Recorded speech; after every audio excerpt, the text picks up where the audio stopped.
जय श्री राम। जय पंडोखर धाम। मैं इस समय पंडोखर धाम में था और बहुत सारे जो लोग बाग हैं पंडोखर धाम के चमत्कार वाली वीडियो देखते हैं फेसबुक और यूट्यूब के माध्यम से। तो मैं अपने चैनल के माध्यम से उनके यहाँ तक पंडोखर धाम की जानकारी को प्राप्त करवाता हूँ, क्योंकि मैं पंडोखर धाम काफ़ी सालों से आता हूँ लगातार, तो काफ़ी सारी जानकारी है मुझे। वो जो नए अपडेट, जो नए चेंजेस होते हैं पंडोखर धाम के, वो भी मैं यहाँ पता करके आपके यहाँ तक जानकारी पहुँचाता हूँ। तो जो नए भक्त आते हैं वो पता करते हैं कि पंडोखर धाम कहाँ पड़ता है, पंडोखर धाम में हम कब जाएं, पंडोखर धाम में कितना खर्चा होगा। तो इस वीडियो हम आपको मोटा मोटा बताएंगे कि आपको पंडोखर धाम में कितना खर्चा हो सकता है, आपकी छोटी समस्या हो या बड़ी समस्या हो। तो चलो इस वीडियो को स्टार्ट करते हैं। देखिए आप ध्यान से वीडियो को, आप शेयर भी कर सकते हैं उन लोगों को जो लोग यहाँ पे पहली बार आना चाहते हैं, तो उनको भी पता चले कि पंडोखर धाम में आखिर भक्त का कितना पैसा खर्चा होगा, जब जाकर उनकी समस्या का समाधान होगा। तो आप जैसे ही मेरे पीछे देख रहे हैं, ये है पंचयोधा अखाड़ा। पंचयोधा अखाड़ा में सभी भक्त आते हैं जिनको भूत प्रेत आता है। तो गुरुजी कहते हैं कि जिनको भूत प्रेत या अन्य किसी भी बाहरी जो बाधाएं, जो हवाएं रहती हैं, उनका किसी भी प्रकार का कोई वो रहता है, तो यहाँ उनकी समस्याएं और उनकी जो बुरी शक्तियां होती हैं उनको यहाँ पे बंधक बना लिया जाता है। तो यहाँ पे सभी आते हैं। तो मैं चलो इस वीडियो के माध्यम से आपको बताता हूँ कि पंडोखर धाम है, ये दतिया जिला में पड़ता है और दतिया से करीबन 45 से 50 किलोमीटर की दूरी है, और झांसी उत्तर प्रदेश से करीबन 70-75 किलोमीटर की दूरी है। एग्जैक्ट 5 किलोमीटर में कोई फर्क नहीं पड़ता, 5 किलोमीटर आगे या पीछे। तो क्या होता है कि जब भी आपको यहाँ आना होता है, आने के लिए आपको यहाँ पे अमावस्या से पूर्णमासी आना होता है। क्या हुआ करता था 2022 में, 21 में, 20 में, पहले स्टार्टिंग उस टाइम पे गुरुजी 20-21 में, 22-23 तक उन्होंने ये नियम रखा कि यहाँ पे गुरुजी करीबन महीने में 18 से 20 दिन तक भक्तों को से मिला करते थे। वो वीआईपी भक्त भी हुआ करते थे और नॉर्मल भी भक्त हुआ करते थे। नॉर्मल भक्त क्या होता था कि उनका ज्यादा से ज्यादा मिलना होता था अमावस्या से पूर्णमासी के बीच में, और जो वीआईपी भक्त होते थे वो बाद में भी मिलते रहते थे और दिन में भी उनका मिलना होता था। जो आप लाइव दरबार में देखते हैं कि हाँ चमत्कार हुआ, गुरुजी ने ये बताया और ये प्रकार की समस्या थी, ये सारी चीजें बताई। तो वो सारी चीजों की जानकारी जो गुरुजी देते थे तो वो लाइव दरबार के माध्यम से देते थे। वो लाइव दरबार अभी इस समय चल रहा है, वो करीबन शाम को चालू होता है और रात में खत्म हो जाता है। करीबन 4-5 घंटे के लिए लगाते, कोई फिक्स नहीं रहता है।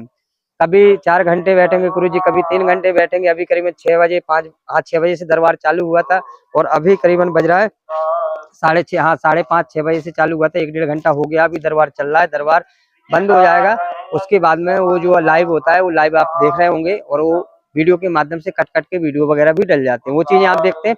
पर पहले क्या हुआ करता था कि जो प्राइवेट में गुरुजी से मिला करते थे वीआईपी लोग, वहां पे कैमरा नहीं चलता था। अभी भी गुरुजी प्राइवेटों को देखते हैं, वहां पे भी कैमरा नहीं चलता, पर अभी उन्होंने देखना कम कर दिया है। तो अभी क्या है, अमावस्या से पूर्णमासी तक ही देखते हैं, उसमें भी बीच में कुछ दिन कम हो जाते हैं। करीबन मैं ये मानता हूँ कि अमावस्या से पूर्णमासी तक मतलब 10 दिन बीच में देखते हैं, और उसके बाद 5 दिन भी नहीं गुरुजी देखते, 5-6 दिन मतलब दरबार 10 दिन 11 दिन दरबार लगता है। तो अभी थोड़ा नंबर जल्दी आ जाते हैं, भक्तों का थोड़ा सा यहाँ पे आना कम हुआ है, क्योंकि गुरुजी देखते नहीं है तो भक्त भी थोड़ा सा परेशान ज्यादा होते हैं, तो उन्हें भी आना कम कर दिया। गुरुजी ने भी थोड़ा सा देखना कम कर दिया, भक्तों से मिलना कम कर दिया है। तो अभी भक्त बहुत कम है, आज अमावस्या से दूसरा दिन है, और भक्त आपको पीछे भी बहुत कम दिखाई दे रहे होंगे, दरबार हॉल में भी बहुत कम है। मैंने वीडियो के माध्यम से दिखाया, आप देख सकते हैं। तो दरबार में अभी भक्त थोड़ा कम आते हैं। आप आए तो आप अभी जल्दी मिल सकते हैं। अभी ना कोई नॉर्मल ना कोई वीआईपी पर्ची है। अभी क्या है, आप कितने की भी पर्ची कटाएं, आप जितने रुपए की पर्ची ज्यादा कटाएंगे उतना ही आपका जल्दी नंबर आ जाएगा, और जितनी आप कम रुपए की पर्ची कटाएंगे तो हो सकता है उसमें आपको महीना का या 15 दिन या अगले महीने आपको आना पड़े, तो आप आ सकते हैं। अब आपका खर्चा बता देते हैं। जैसे कि इस वीडियो में मैंने बताया था कि आपको पंडोखर धाम में कितना पैसा खर्चा होगा। देखो क्या होता है, दो प्रकार की आप पर्ची कटाएंगे। एक मतलब है ना 1100 रुपए की कटाएंगे, या आप 10-11 हजार की कटाएंगे। तो अगर जो 1100 रुपए की पर्ची कटाएंगे तो आपका हो सकता है दूसरे महीने में नंबर आए या तीसरे महीने में भी नंबर आए। तो उसमें आपका नंबर आने के बाद में यहाँ पे आपको 7 अमावस्या करने आनी होती है। अब आप उसका अंदाजा लगा लेना कि आप कहाँ से आ रहे हैं। आप राजस्थान से आ रहे हैं, या गुजरात से आ रहे हैं, या इस साइड से बिहार से आ रहे हैं, या फिर जम्मू कश्मीर से आ रहे हैं, कहाँ से आ रहे हैं, आपका खर्चा कितना होगा। अमावस्या करने का जो है यहाँ पे करीबन आपका 100-200 रुपया, 500 रुपया खर्चा होगा, क्योंकि आप अमावस्या करने आएंगे। तो किराया आप अपने हिसाब से लगा लेना, खर्चा आप अपने हिसाब से जो करते हैं वो लगा लेना। यहाँ पे आपको एक अमावस्या की पर्ची कटवानी होगी, वो आपके इच्छा के अनुसार रहेगी, आप कितने की पर्ची अमावस्या की कटवाना चाहते हैं। अगर आप लाइन में लग के कटवाएंगे तो जो सस्ती पर्ची होती है उसके लिए लाइन लगती है, और अगर 1100 रुपए की 500 रुपए की आप पर्ची कटाएंगे तो वो अमावस्या की पर्ची जल्दी कट जाती है। अब आप मान लो कि आप गुरुजी से मिल लिए, ठीक है, आप कितने की भी पर्ची कटा के मिलो, आपको अपना गुणा भाग करना है कि मैंने 1100 रुपए की पर्ची कटाई या 11,000 की पर्ची कटाई। तो आपको सारा अंदाजा लग जाएगा कितना कितना आपका पैसा खर्चा होगा। आपको यहाँ पे 7 महीने अमावस्या करने आनी है, 7 महीने का आपको किराया जोड़ लेना है। यहाँ अमावस्या की पर्ची का भी आपको पैसा जोड़ लेना है। आप कितने की 1100 रुपये की पर्ची कटाते हैं अमावस्या की, या 500 की कटाते हैं, या 100 रुपये की कटाते हैं, वो आपको जोड़ लेना। अगर आपको 100 रुपये की पर्ची कटानी है तो एक लाइन लगेगी शाम को, अलग से स्पेशल उसमें जाके खड़ा होना पड़ेगा। उसके लिए आपको अपना समय देना होगा। ठीक है, आप यहाँ पे आते हैं, जो लाइव दरबार चल रहा है, लाइव दरबार यहाँ पे देखो या बाहर बैठो, उससे कोई मतलब नहीं है। आप यहाँ पे आके पूजन वगैरह, हवन वगैरह, वो हवन, माला जाप, पूजन, हवन नहीं सॉरी, माला जाप, गंगावती में स्नान, और बालाजी सूर्य मंदिर, शिव मंदिर पे आपको यहाँ पे दर्शन, वो सारी विधि यहाँ पे करनी होगी। विधि करने के बाद में आपको यहाँ पे आना होगा। यहाँ पे लाइव दरबार खत्म हो जाने के बाद में अपने हाथ में एक रक्षा सूत्र होता है, वो बंधेगा, और जो आपने अमावस्या की पर्ची कटाई है उसमें आपके साइन होंगे।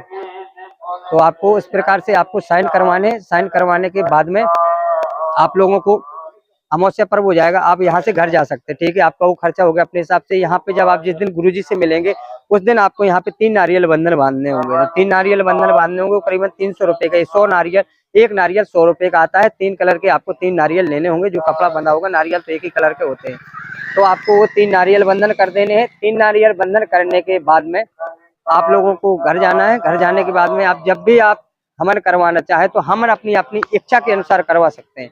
अब हवन में होता क्या है, हवन में 20-21 हजार का हवन होता है। अब उसमें ऐसा रहता है किसी के पास पैसे नहीं है तो यहाँ पे रिक्वेस्ट वगैरह करते हैं तो थोड़ा बहुत पैसा कम हो जाता है। अगर आपको 20,000 रुपये का हवन करने के लिए बोला है तो वो हवन यहाँ पे आपको 30,000 रुपये का होगा। आप वो जोड़ लेना कि भाई 30,000 रुपये का हवन होगा, 7 महीने आने का आपका खर्चा हो गया, और उसके बाद में जो आपको यहाँ पे समय मिला है, समय के हिसाब से आपका काम होगा, और आपको यहाँ की जो विधि है वो विधि के अनुसार आपको चलना होगा।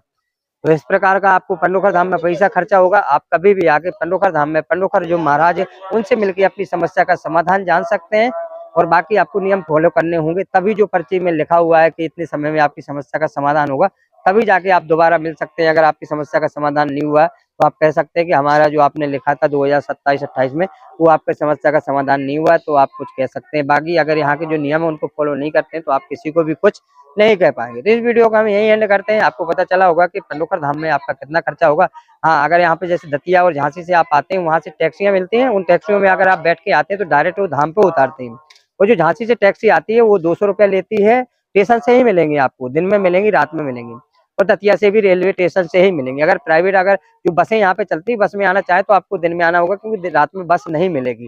दिन में आते हैं तो आपको स्टेशन से ही दोनों जगह से साधन मिल जाएंगे। और जब भी आप यहाँ से जाते हैं तो यहाँ से भी आपको टैक्सी डायरेक्ट झांसी और दतिया के लिए मिल जाएंगी, वो आपको डायरेक्ट वहां पे छोड़ देंगे। तो आपका ये किराए का खर्चा होगा, आप अपने हिसाब से अनुमान लगा लेना कि हमारा पैसा कितना खर्चा होगा। नॉर्मल जो मैंने बताया अमावस्या का आप जोड़ लेना, पर्चियों का जोड़ लेना, और वो सारी चीजों का जोड़ लेना। हाँ, अगर प्रसाद वगैरह किसी को चढ़ाने के लिए बोला है और कहीं यहाँ से और जो भी है, अगर आपको प्रसाद वगैरह बोला तो उसका खर्चा अलग से आएगा।